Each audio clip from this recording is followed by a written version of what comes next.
बांग्लादेश में उस्मान हादी की हत्या के बाद हिंसा भड़क गई और हालात बेकाबू हो गए हैं।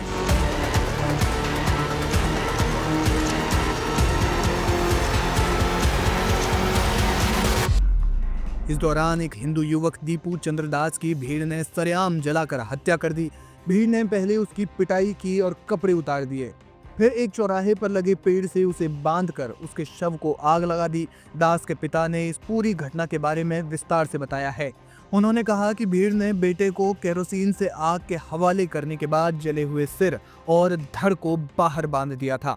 एनडीटीवी से बात करते हुए दीपू चंद्रदास के पिता रविलाल दास ने कहा कि सरकार की ओर से हमें किसी भी तरह का आश्वासन नहीं दिया गया, किसी ने कुछ नहीं कहा। उन्होंने बताया कि बेटे की हत्या की खबर सबसे पहले उन्हें फेसबुक से मिली। रविलाल दास ने कहा, हमें फेसबुक से बातें पता चलने लगी और फिर ज्यादा लोग इसके बारे में बात कर रहे थे।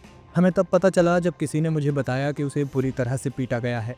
आधे घंटे के बाद मेरे चाचा आए और उन्होंने मुझे बताया कि वे मेरे बेटे को ले गए और उसे एक पेड़ से बांध दिया। इसके बाद बेटे पर केरोसिन डालकर आग लगा दी। उसकी जली हुई लाश को बाहर छोड़ दिया गया। इसके बाद जले हुए सिर और धड़ को बाहर बांध दिया। ये बहुत भयानक मंजर था। इस मामले में 7 लोगों को गिरफ्तार किया गया है। मयमनसिंह शहर में गुरुवार को कथित ईश निंदा को लेकर भीड़ ने दीपू चंद्रदास की पीट कर हत्या कर दी थी और शव को आग के हवाले कर दिया। बांग्लादेश के मुख्य सलाहकार मोहम्मद यूनुस के नेतृत्व वाली अंतरिम सरकार ने एक्स पर लिखा कि रैपिड एक्शन बटालियन ने मामले में संदिग्ध के तौर पर 7 लोगों को गिरफ्तार किया है। सरकार ने कहा कि विभिन्न स्थानों पर अभियान के दौरान गिरफ्तारियां की गई और गिरफ्तार लोगों की उम्र 19 से 46 वर्ष के बीच की है। पुलिस के अनुसार भीड़ ने ईश निंदा के आरोप में फैक्ट्री में मजदूरी करने वाले दास को पहले फैक्ट्री के बाहर पीटा और फिर पेड़ से टांग दिया।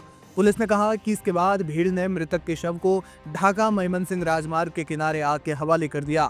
मौके पर पहुंची पुलिस ने शव बरामद किया और पोस्टमार्टम के लिए मयमनसिंह मेडिकल कॉलेज के शवगृह भेज दिया गया। अंतरिम सरकार ने शुक्रवार को इस हत्या की निंदा की और कहा कि नए बांग्लादेश में ऐसी हिंसा के लिए कोई स्थान नहीं है। सरकार ने कहा, इस जघन्य अपराध के दोषियों को बख्शा नहीं जाएगा। लेकिन सवाल ये है कि जिस वक्त ये पूरी घटना हो रही थी उस वक्त पुलिस कहाँ थी? पुलिस उस वक्त क्या कर रही थी? क्या उन्हें दिख नहीं रहा था कि किस तरीके से एक बेकाबू भीड़ एक शख्स को लेकर के ईश निंदा के आरोप में उसकी किस तरह से पिटाई कर रही है और फिर सरेआम उसे बाजार में आग के हवाले कर दिया गया?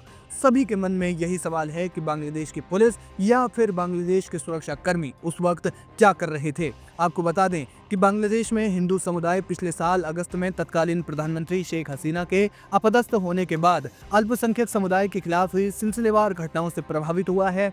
दीपू चंद्रदास पर ईश निंदा का आरोप था। बांग्लादेश हिंदू बौद्ध ईसाई एकता परिषद ने इस घटना को सांप्रदायिक सद्भाव को खत्म करने वाली साजिश बताया है और दोषियों को मृत्युदंड देने की मांग की है।